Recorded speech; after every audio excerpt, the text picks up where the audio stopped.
Na hii ni habari kwa ufupi kutoka Shizo FM Radio, ikikutangazia kutoka Ngara, Kagera, Tanzania. Msomaji ni Edastina Tibashailwa.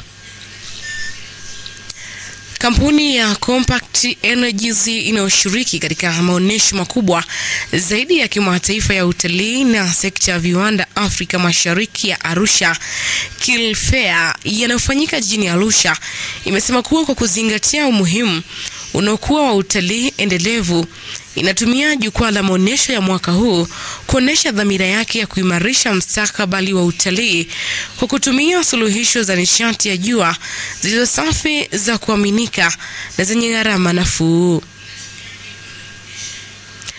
Kampuni hiyo imewasilisha miradi yake ya mafanikio katika sekta ya utalii, ikijumuisha mifumo ya umeme isiyotegemea grid, off grid, na mifumo ya mseto hybrid iliyosimikwa kwenye malazi ya watalii kama vile loji, kambi za mahema, mapumziko ya kiolojia, eco resorts na maeneo ya mbalimbali ya kitalii kote Tanzania.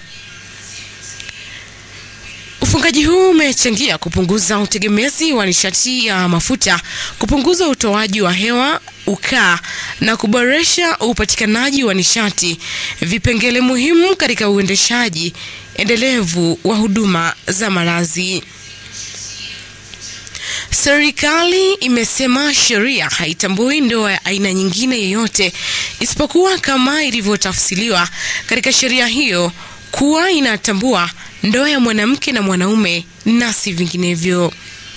Hayo yameelezwa bungeni jijini Dodoma na naibu waziri wa katiba na sheria Jumanne Sagini alipokuwa akijibu swali la mbunge wa jimbo la Arumeru Magharibi Noah Rembris aliyetaka kujua ni lini serikali itapeleka bungeni marekebisho ya sheria ya ndoa kuhusu ndoa ya jinsia moja au mswada wa sheria kupiga marufuku ndoa za jinsia moja. Sagin amesema sheria hiyo imetafsiriwa kuwa makubaliano ya hiari kati ya mwanamke na mwanaume kuishi pamoja, ambapo inaweza kuwa ya mume mmoja na mke mmoja au mume mmoja na wake zaidi ya mmoja. Kimataifa, jeshi la Israeli limesema kuwa limefanikiwa kuupata na kutambua mwili wa kiongozi wa Hamas Mohamed Sinwar, wiki tatu baada ya Israeli kutangaza kumuua kiongozi huyo katika shambulizi la angani. Taarifa kutoka jeshi hilo imesema uchunguzi wa chembechembe za vinasaba DNA vimethibitisha kuwa ni mwili wa Sinwar licha ya Hamas kutothibitisha hadharani kifo chake.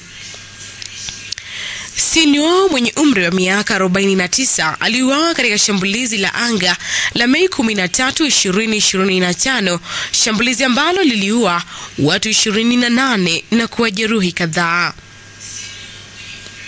Huduma ya kitaifa ya polisi NPS nchini Kenya imewasimamisha kazi maafisa 5 wa polisi katika kituo kikuu cha polisi mjini Nairobi kufuatia kifo cha Albert Omondi Ojwang ambaye alifariki dunia akiwa kizuizini.